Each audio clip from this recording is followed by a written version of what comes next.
শেষে না কোনো কষ্টটাকে কষ্ট মনে হয় না যখন আমি আমার বাবানের থেকে একটু আদর আর ভালো পাই।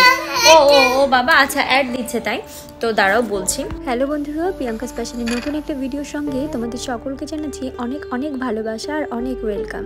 আজকের ভিডিওটা শুরু করেছি আমার বাবানকে দিয়ে। কে এরকম এই নোংরার মধ্যে বসে থাকে বাবা, আমার কিছু করার নেই। মাঝে মধ্যে আমি সত্যি পাগল হয়ে যাই। তাকা এদিকে, তাকা আমার দিকে তাকা।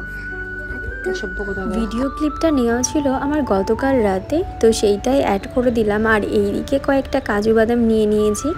আজকে রান্না করব একটু ডিমের কোরমা। সেদিন বাড়িতে হয়েছিল কি একটা মাছ যেন, বেশ নামটা ভুলে গিয়েছি, ও সরি পাবদা মাছ।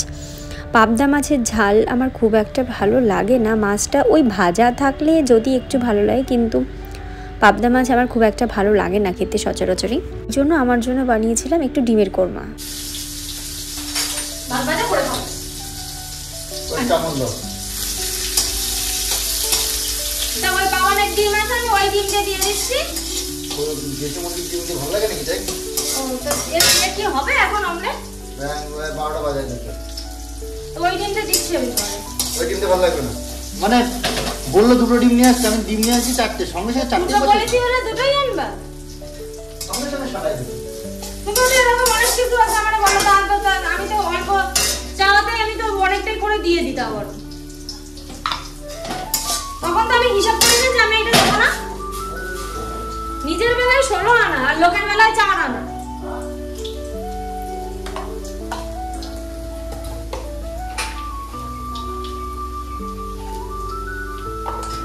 ডিমের কোরমা রান্নাটা যেহেতু একদম অল্প সময়ের মধ্যেই হয়ে যায়, মানে ওই বলতে পারো সময় সাপেক্ষ একটা রান্না আর কি, সেই জন্য করেছিলাম। 4টে ডিম সেদ্ধ করে নিয়েছি। আর ওইদিকে সকালে খাবারের জন্য বানিয়েছিলাম একটু মসুর ডাল পাতলা করে, আর হয়েছিল আলু ভাজা। আর এইদিকে বাবানের ডিমটা হাফ বয়েল করতে গিয়ে দেখি একদম পুরোপুরি ফুল বয়েল হয়ে গিয়েছে। আর এই মিক্সিং জারটাতে রয়েছে অল্প একটু পোস্ত, আর ওই যে কাজু বাদাম দেখলে ওটা 10 মিনিট ওই গরম জলে একটু ভিজিয়ে তারপরে বেটেছিলাম।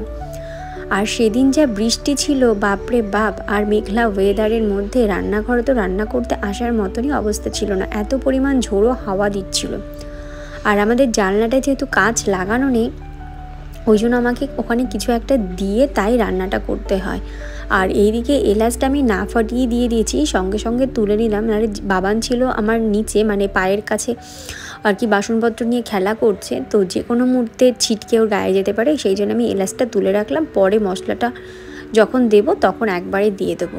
আর এই ডিমের কোরমা রান্নাটা খেয়ে আমার ভাই যে এত পছন্দ হয়েছিল, বিশেষ করে বোন বানিয়েছিল সেদিন, রান্নাটা হয়েছিল বড্ড সুন্দর জানো তো।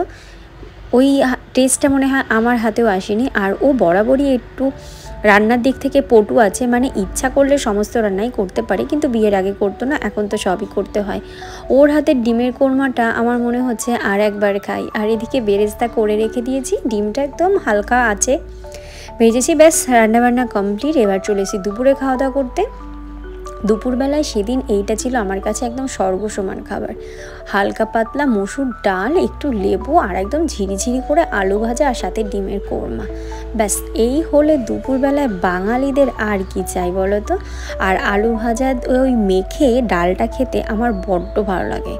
আর সেদিন যেহেতু দুপুরবেলা এই খাবার খেয়েছি, রাত্রেবেলার দিকে ও নিয়ে এসেছিলো পাপড়ি চাট আর চিকেন চাটে। অবশ্য ওটা কিনে আনা না, পাঠিয়েছিল ওর একটা বন্ধুর আর কি ওয়াইফ, সে পাঠিয়েছিল। বড্ড সুন্দর বানিয়েছিল। কষ্টটাকে কষ্ট মনে হয় না যখন আমি আমার বাবানের থেকে একটু আদর আর ভালোবাসা পাই। ও ও ও বাবা আচ্ছা অ্যাড দিচ্ছে তাই তো দাঁড়াও বলছি।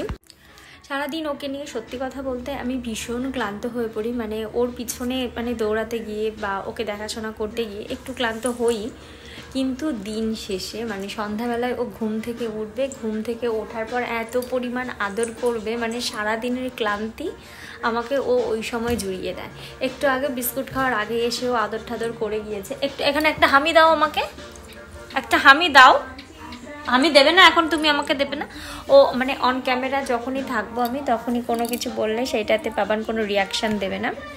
বুঝতে পারি না এটা কেন ঘরে সারাক্ষণ, যখনই অন ক্যামেরাতে থাকবে খুব রেয়ার টাইম এরকম হয় যে ওকে আমি বলছি ও সেইটা করছে। মানে সচরাচর করতে চায় না, আবার অফ ক্যামেরাতে আবার এটা করে খুব ভালো। আমি দোকানের থেকে পাপড়ি চাট খেয়েছি, কিন্তু এই পাপড়ি চাটটা যে এত টেস্টি, মানে তোমরা না খেলে বিশ্বাস করো। মানে আমি নিজে খেয়েছি, আমি ওকে বলছি আরও যে কোন দোকান থেকে নিয়ে এসো, ও বলছে না দোকান থেকে না, বাড়ির থেকে। আমি তো বিশ্বাসই করিনি, মানে এত টেস্টি হয়েছিল। আমি তো ওকে সেদিন বলেছি ওদের বাড়িতে আর একদিন যাবো, গিয়ে ওকে বলবো একটু পাপড়ি চাট আর আমাকে চিকেন সাটে করে খাওয়াতে। সাটেটা বাবানও এত পছন্দ করেছে যে পুরো সাটেটা বাবান একাই খেয়ে ফেলেছিল।